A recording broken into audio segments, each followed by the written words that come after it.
하나님 말씀 역대상 7장 1절에서 40절까지 말씀입니다.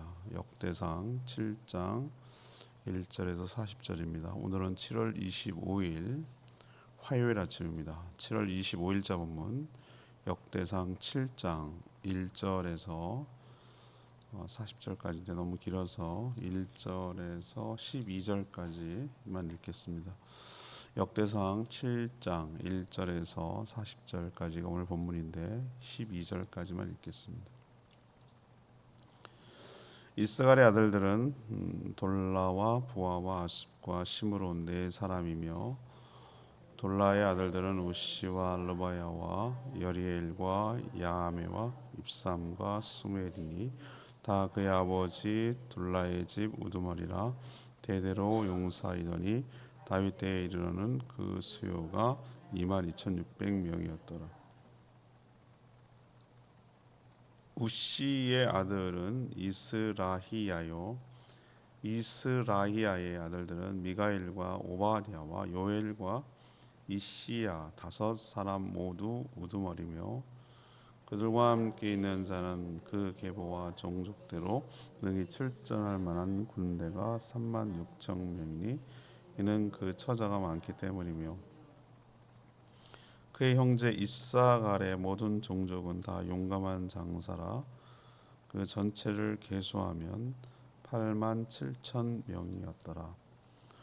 베냐민의 아들들은 벨라와 베길과 여이야엘과 세 사람이며 벨라의 아들들은 에스본과 우시야, 우시엘, 여리못 일이 다섯 사람이니 다 그 집의 우두머리요 큰 용사라. 그 계보대로 계수하면 22,034명이며 베길의 아들들은 스미라와 요아스와 엘리에셀과 엘요에네와 오모리와 여레몬과 아비야와 아나돗과 알레메심이 베길의 아들들은 모두 이러하며 그들은 다 그 집의 우두머리요 용감한 장사라.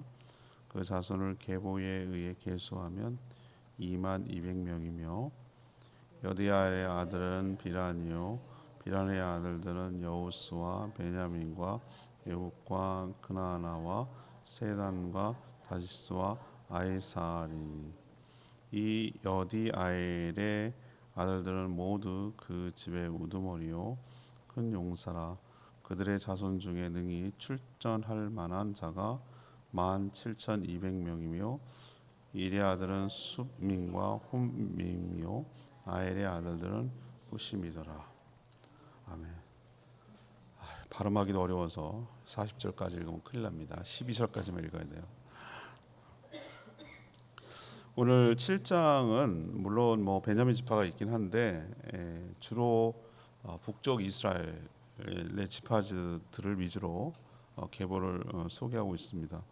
이사갈, 베냐민, 아셀 지파인데 특징이 더 강조하는 게 있어요. 용감한 용사들이 참 많았다. 그래서 싸움에 나갈 전사들이 많았다. 그것을 좀 강조해요. 요셉의 두 아들이 누구냐면 므낫세 그리고 에브라임인데 이 두 지파가 북이스라엘 전체 지파의 리더가 돼가지고 예언한 대로 장자의 몫을 감당을 합니다. 특히 여호수아는 누구죠? 여호수아는 바로 모세의 뒤를 이은 지도자죠. 그 지도자가 이 지파 출신이에요. 그래서 정복 전쟁을 이끌고 주도한 인물로 오늘 기록되고 있습니다. 이들의 이런 활약 때문에 이 군사들 용맹한 군사들의 활약 때문에 요셉 지파 에브라임 므낫세 지파는 엄청난 땅을 차지해서 살 수 있었던 얘기를 오늘 기록하고 있습니다. 오늘 질문은 당연히 이렇게 가야 되겠죠. 이스라엘 지파들을 통해서 알 수 있는 것은 무엇입니까? 이스라엘 지파를 통해서 알 수 있는 것은 무엇입니까? 이것입니다. 먼저 1절에서 13절까지 말씀인데요. 주로 이제 이사갈하고 납달리 이렇게 지금 소개하고 있는데 이 베냐민 지파는 좀 남쪽 유다 쪽에 붙었기 때문에 나중에 갈라지기 전에 그때는 갈라지기 전이었으니까 다 북쪽의 유다 지파 입장에서 말이죠. 북쪽에 있는 지파들을 주로 소개합니다. 다른 지파와 달리 이사갈 그리고 베냐민, 아셀 지파를 소개할 때 이들을 왜 묶었을까? 하나로 묶었을까? 이런 생각을 제가 해봤어요. 이렇게 딸이 분류할 수 있잖아요. 근데 이들을 하나로 묶었어요. 그 특징이 공통점이 있으니까 묶었단 말이죠. 이들을 소개할 때 다른 지파와 달리 어떤 얘기를 많이 하냐면 군사 조직, 군대처럼 표현하는 표현이 굉장히 많이 나와요. 2절 보십시오. 이들은 대대로 용사들이며 이런 표현을 써요. 대대로 용사들이며. 또 5절에 보면은 모두 다 용감한 장사라 이런 표현을 쓰고 있어요. 또 9절에 보면 베냐민도 용감한 장사라고 표현하고 있죠. 예. 그래서 군사의 숫자가 얼마나 되는지 2,600명이요, 뭐 몇백 명 이러면서 다 구체적으로 그 카운트를 하고 있는 것을 볼 수가 있어요. 또 아셀 지파는 40절에 보면 뛰어나고 훌륭한 용사들이었다라고 또 언급하고 있어요. 왜 이렇게 기록할까요? 왜 이렇게 유달리 군사력을 강조할까요? 양면성이 있어요. 원래는 이렇게 용감하고 훌륭한 하나님의 군대였다라는 것을 강조하려는 의도가 있지만 동시에 이거는 포로기 이후에 쓴 성경이 역대기라고 그랬죠. 이들은 벌써 이 지파 북이스라엘이 망한 걸 알고 있어요. 자기네 나라도 유다도 막 망했는데 뭐 벌써 100 몇 년 전에 훨씬 전에 망했는데. 자, 이렇게 강한 군사력이 있었음에도 불구하고 어떻다는 거예요?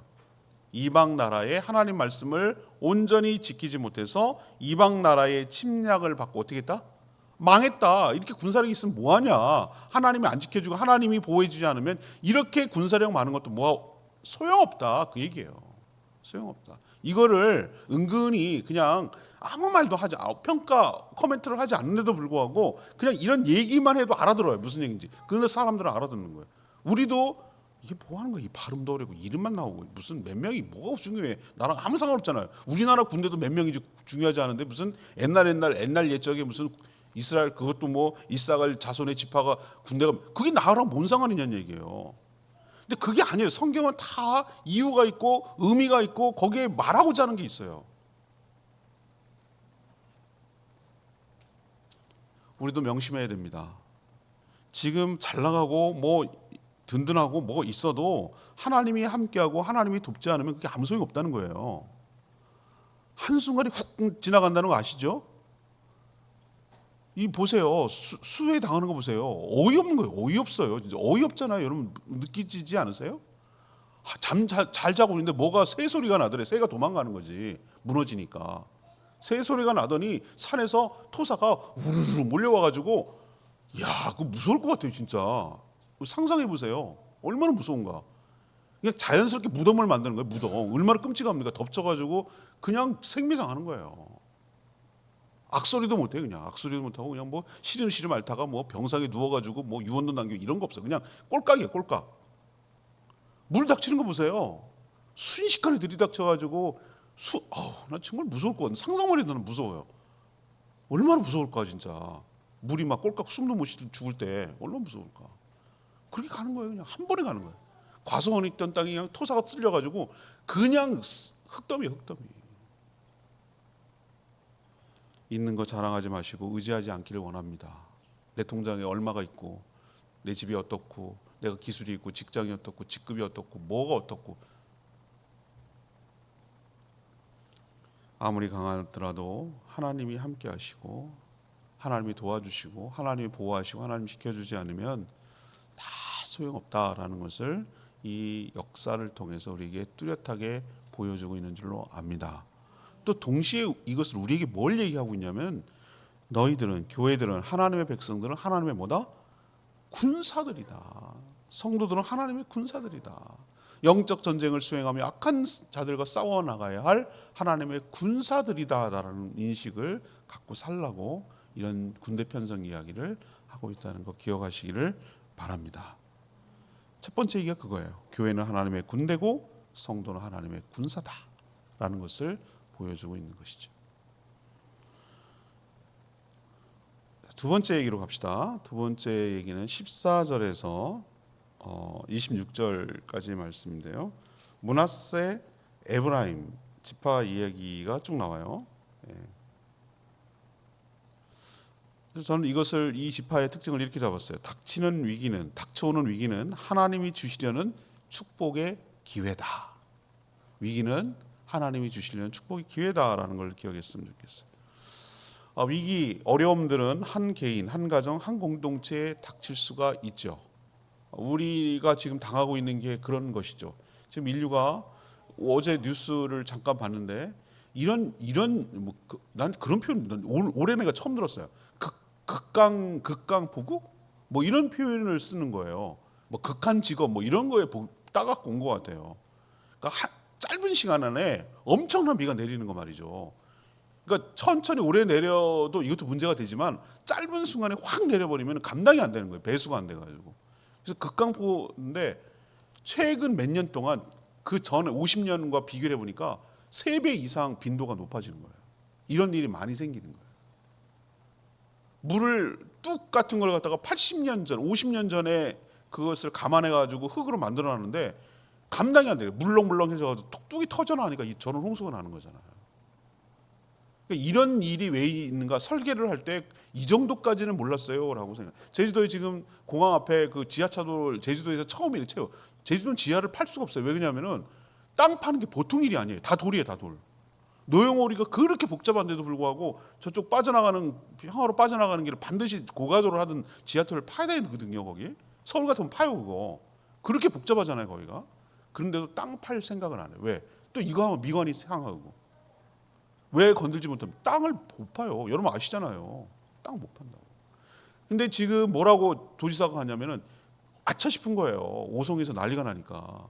원래는 7월 말에 개통하려고 했는데 8월 말로 연기했어요. 왜 그러냐면은 다시 점검하라. CCTV 달고 배수 다시 점검하고 자연 배수가 L자라고 하는데도 불구하고 얼마나 무서우면 저렇게 하겠냐.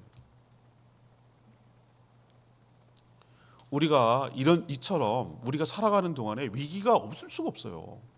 이 국가적인 위기, 가정의 위기, 또 개인의 위기, 크고 작은 위기 속에 우리는 늘 살아가게 돼 있어요.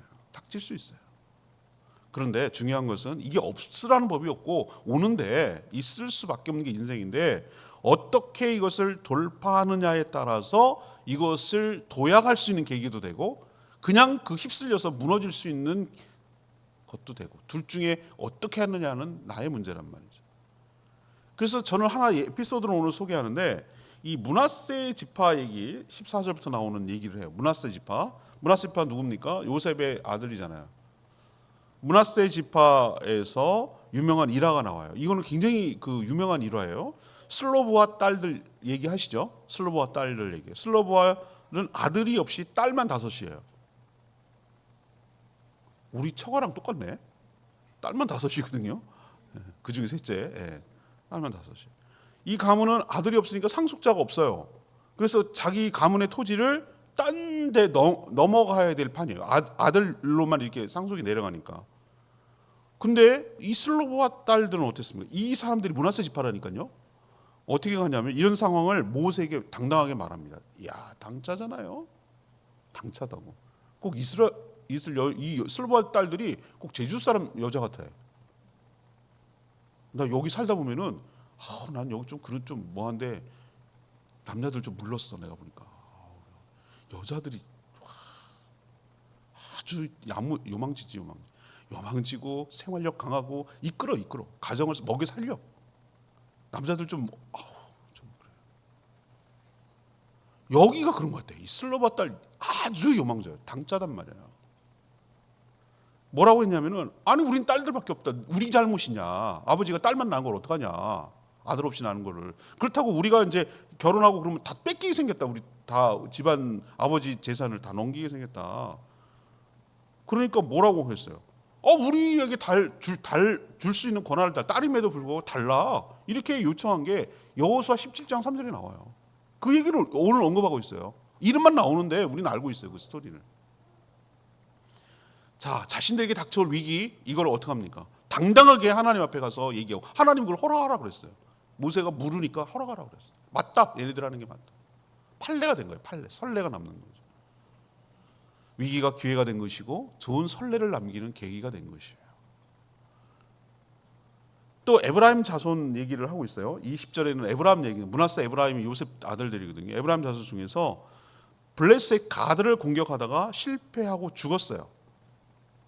블레셋이죠, 가드. 그런데 에브라임이 여러 날 슬퍼했어요. 아들이 죽어서 속상해가지고. 그런데 그의 형제가 뭐예요? 찾아와서 위로할 정도였어요.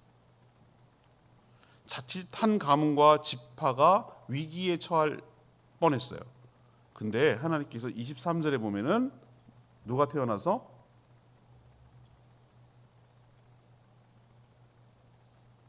그의 집이 재앙을 받았으므로 그의 이름을 부리아라 하라.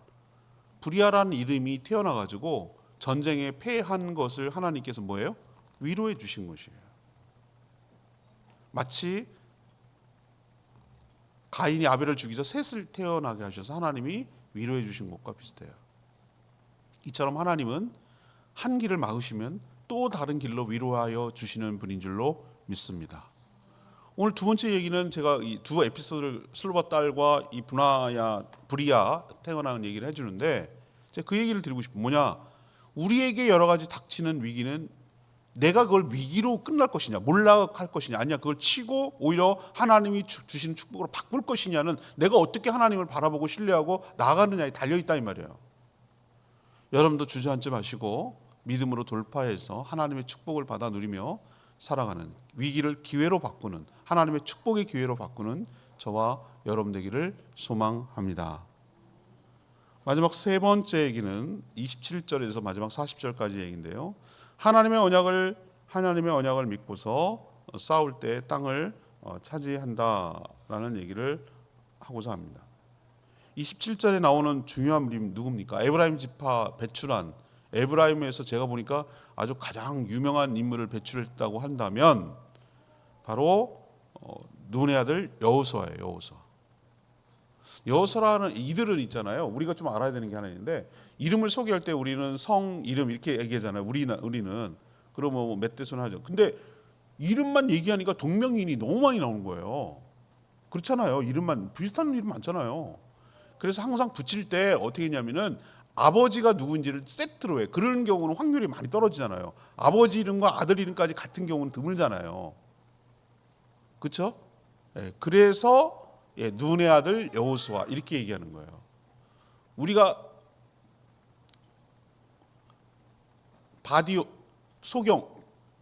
바디오메 이거 할 때 바가 아들이야, 아들. 디오메의 아들이라는 뜻이에요. 그런 식으로 눈의 아들 여호수아라고 해야 모세의 후계자, 이걸 금방 연상할 수 있어서 이렇게 표현하는 거예요. 그럼 모세를 이어서 이스라엘 백성들이 이끄는 중요한 역할을 한 지도자가 되었어요. 누구 지파입니까? 이 지파가 에브라임 지파라고. 지금 에브라임 지파를 소개하는 가운데 중간쯤에 여호수아가 나온 거예요. 이미 살고 있던 가나안 땅 원주민을 진멸하고 그 땅을 차지해야 하는 정복 전쟁에 선봉에 서서 이 전쟁을 치러낸 인물이에요. 그래서 갈렙과 함께 싸워서 또 그 정탐꾼도 갔다 오고, 에브라임 지파 대표, 갈렙은 유다 지파 대표, 여호수아는 에브라임 지파 대표, 이렇게 간 거예요. 두 지파 대표만 하나님의 약속을 믿고 싸워 나가자 이렇게 말한 두 사람만 그러니까 들어갈 수 있었던 것이죠. 그럼 갈렙과 함께 훌륭하게 싸워서 이스라엘 여러 지파들이 땅을 차지할 수 있도록 넓혀 정복 전쟁을 했어요. 또한 자신들의 지파도 땅을 확보할 수 있도록 싸워 나갔어요. 성경은 오늘 뭐라고 얘기합니까? 갑자기 에브라임 지파 얘기하면서 땅 얘기를 합니다. 땅 얘기. 지경이 얼마나 넓은지 싸움을 열심히 했다는 얘기잖아요. 그래서 얼마나 땅을 차지하고 있는지 묘사하는데 28절 보세요. 베델과 그 주변 마을, 동으론 나아란, 서로는 게셀, 세겜과 그 주변 마을, 아사와 그 주변 마을까지 차지했다. 그리고 29절에 보니까 베스안 주변 마을, 나닥, 무기똑, 돌 그 주변 마을까지 차지했다. 이건 지도를 보면서 우리는 알아야 돼. 지도를 이거 보는데 우리는 이게 뭔 소리 하는 거야? 어쨌다는 거야? 라고 생각할지 모르지만 하나씩 넓으면 얘네가 한 지파가 얼마나 많은 땅을 차지하고 살았는지를 이 점을 이으면은, 이 성들을 이렇게 찍찍찍찍 이으면은 어마어마하구나, 땅을 얘네들이 열심히 싸웠네 라는 걸 알 수가 있는 거예요. 이처럼 하나님의 약속을 믿고 싸워나가면 하나님이 하신 약속대로 땅을 기업으로 받는다라는 것을 이 에브라임 자손들이 분명하게 보여주고 있는 줄로 믿습니다. 오늘 아까 살짝 언급했는데 22절 말씀이 오늘 레마의 말씀. 저는 22절을 택했어요. 그의 아버지 에브라임이 여러 날 슬퍼함으로 그의 형제가 가서 위로하였더라. 에브라임은 가드를 치려다가 원주민에게, 가드가 이제 블레셋이잖아요. 블레셋 다섯 부족 성읍 중에 하나인데, 원주민에게 치려다가 아들이 죽었어요. 전사한 거죠. 몹시 낭망하며 여러 날 슬퍼했다고 그랬어요, 에브라임이. 그런데 그의 형제들이 어딜 찾아간 거예요? 에브라임 찾아간 거예요. 형제들이 있겠죠. 므낫세도 형제잖아요. 그 찾아가서 위로해 줬다라고 얘기를 하고 있어요. 형제들의 역할이 저는 이런 거라고 생각합니다. 형제들의 역할이.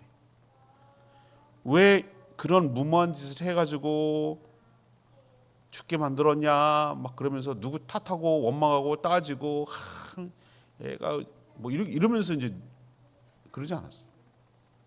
비난하지 않았어요. 그냥 자녀의 죽음 때문에 슬퍼하는 에브라임을 찾아가서 뭐 했어요? 위로해 줬어요. 그냥 같이 있어줬어요. 얘기 들어주고 같이 울어주고 슬퍼해 줬어요. 그런 위로에 힘입어 다시 오늘 보니까 부리아라는 아들을 하나님께서 더 주신 것으로 보여요. 우리도 살면서 형제의 어려움, 우리도 형제 자매라고 그러잖아요. 형제 자매라고 그러잖아요. 우리도 때로는 어떻게 됩니까? 슬퍼하고 힘들어하고 어려운 형제들, 지체들이 있으면 그냥 가서 위로해주고 격려해주고 그렇게 하는 것이 우리의 역할인 줄로 믿습니다. 그냥 뭐 카톡이라도, 뭐 요즘 얼마나 세상 편한지 몰라. 카톡이라도 그냥 당신을 내가 기억하고 있어요. 기도하고 있고요. 이렇게라도 해주면 사람이 나 혼자 고립된 게 아니라, 혼자 이 외로운 싸움을 하는 게 아니라 그렇게 있구나라는 것을 깨닫게 되는 것이죠. 공동체가 그런 거예요. 교회 하나님께서 왜 우리 교회를 한 지체들을 묶어놨을까? 한 공동체로. 그거 하라고. 서로 즐거울 때 함께 즐거워하고, 기쁜 일이 있으면 함께 축하하고, 슬프고 힘든 일이 있으면 같이 위로해주고 기도해주고, 그러라고 우리를 하나님께서 혼자 살 수 없으니까 그러라고 이렇게 묶어놨잖아요. 저도 늘 기도합니다. 우리 성도들 뭐 빤하잖아요. 우리 기록할 거 하고도 말 것도 기록도 다 되어 있긴 하지만 머릿속에 있는 걸 뭘 기록을 해? 머릿속이 목장별로 이렇게 지나가면 돼요. 이게 지나가면 무슨 목장 시작해가지고 목자부터 시작해가지고 쭉쭉쭉쭉 한 가정씩 얘기하면 되잖아요. 그 집에 기도 제목을 몰라요? 다 알지. 헌금 봉투에 쓴 기도 제목 다 얘기하고, 그리고 뭐 기본적인 기도하고, 그리고 그렇게 매일매일 기도로 신방하는 거죠. 기도로 신방하는 거죠. 그 말씀대로 살게 해달라고 그렇게 간구하고 기도하고, 하나님께서 찾아가 위로해 주시라고 성령께서 그 마음을 만져주시기를 간구하고 기도하는 거죠. 우리도 또 그렇게 기도도 하지만 또 이렇게 가서 얘기도 하고, 또 톡도 보내고 전화도 하고, 이런 식으로 해서 서로 힘들고 어려울 때 격려하며 천국 가는 그날까지, 주님 부르시는 그날까지 함께 살아가는 저희가 되기를 원합니다. 오늘 세 가지 오늘 얘기했어요. 북쪽 이스라엘 지파들 얘기를 주로 하는데, 첫 번째는 뭐라고 제가 말씀드렸죠? 바로 교회가, 이걸 우리에게 적용하는 거예요. 교회가 하나님의 군대고 성도는 하나님의 군사다라는 것을 우리에게 보여주고, 영적 싸움과 전쟁을 해나가는 군사다라는 것을 보여주고, 두 번째는 뭐죠? 슬로반 얘기, 에브람 얘기, 이걸 통해서 우리에게 닥쳐오는 여러 가지 위기와 어려움들은 하나님이 주시려는 축복의 기회가 될 수 있다. 이건 내가 어떻게 하느냐의 문제다라는 것을 가르쳐주고 있고, 세 번째는 뭡니까? 하나님의 언약을 믿고 싸울 때 땅을 차지할 수 있다. 에브라임 지파 여호수아 보세요. 얼마나 열심히 하나님의 약속을 믿고 싸워나가니까 땅을 얼마나 많이 차지했다고 성읍 이름을 얘기하고 있잖아요. 우리도 이렇게 언약을 믿고 싸워나가 하나님이 주시는 축복을 받아 누리며 살아가는 복된 인생 되기를 축복합니다. 찬양집 455장 날 세우시네, 이 찬양 부르고 기도하는 시간 갖겠습니다. 찬양집 455장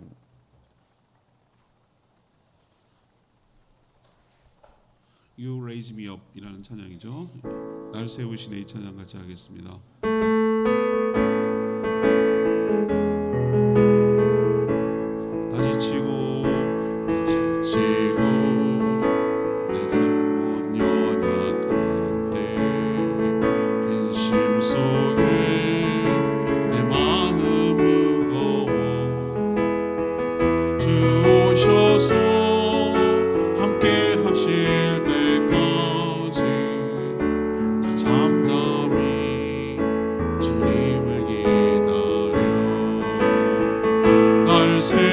세우사 저 산 위에 두 손이 날 세우사 풍랑 가운데도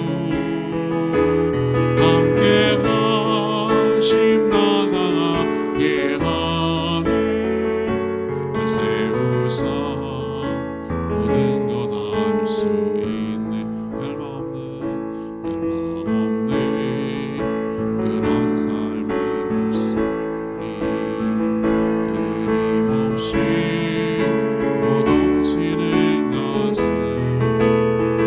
주 오셔서 경비로 날 세우고 영원한 상 나에게 주시네. 날 세우사 저 산 위에 두 손이 날 세우사 풍랑 가운데도 함께 하심 나가게 하네. 날 세우사 모든 것 알 수 있네. 오늘 북이스라엘 얘기를 했는데요. 하나님의 군사로 살아가야 되는 것, 위기가 오더라도 하나님의 말씀 붙들고 나갈 때 위기가 축복이 될 수 있다는 것, 언약을 붙들고 싸워 나갈 때 지경이 넓어지고 확장될 수 있다는 것을 이 북이스라엘 삶들을 통해서 보여주고 있어요. 여러분의 각자의 레마 말씀이 있을 겁니다. 에브라임이 힘들고 어려운 자녀를 잃었을 때 찾아가서 위로해 주셨다는 말이 저는 마음에 꽂혔어요. 여러분 각자에게 주시는 말씀 붙들고 오늘 그렇게 실천하며 살 수 있게 해달라고 주여 외치며 기도하겠습니다. 주여 하나님, 내 지치고 내 영혼이 아플 때 근심 속에 내 마음은 무거워 주 오셔서 함께 하실 때까지 나 잠잠히 주님을 기다려.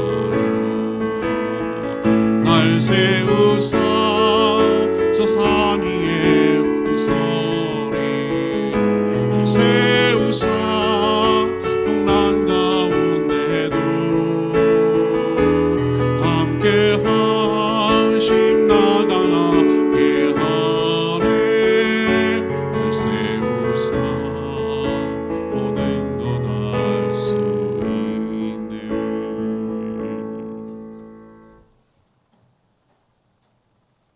기도하겠습니다. 하나님, 이스라엘 지파들의 계보를 보면서 참 많은 생각이 듭니다. 우리 또한 하나님의 군대이자 군사들임을 잊지 않고 악한 세력들과 영적 전쟁을 치러 승리하는 저희들 되게 하여 주시옵소서. 용감한 군사들, 영적 군사들이 되게 하여 주시옵소서. 슬로바와 딸들처럼 운명에 순응하지 않고 자신의 몫을 당당하게 차지하도록 요구하며 살게 하여 주시옵소서. 하나님의 은혜로 위기가 기회가 되게 하여 주시옵소서. 또 형제가 어려움에 처하면 찾아가 위로하게 하시고 여호수아처럼 주님 하나님께서 주신 언약을 믿고 나가 싸워 하나님이 주신 기업을 차지하고 지경이 더욱더 넓어지는 축복이 있게 하여 주시옵소서. 주신 축복을 받아 누리며 사는 저희들 모두가 되게 하여 주시옵소서. 오늘도 간구하는 기도 주님 들어주시고 주님과 동행하는 복된 하루 되게 하시며 시간을 허투루 쓰지 않게 하여 주시고 영원하여 주님의 제자 삼고 몸된 교를 세워가는 일에 하나님 나라를 확장하는 일에 하나님의 뜻을 이 땅에 이루는 일에 관심 갖고 힘쓰게 하여 주시옵소서. 수해 때문에 어려움을 당하는 이 나라 이 백성들 불쌍히 여겨주시고 속히 회복하고 그 마음을 위로하여 주시고 다시 일어설 수 있도록 용기와 힘을 더하여 주시옵소서. 이 한 주간도 주님 손에 의탁하옵고 예수 그리스도의 이름으로 축복하며 기도합니다. 아멘. 오늘 하루도 주님의 은혜 가운데 살아가기를 축복합니다. 충분히 기도하고 하루 시작하겠습니다.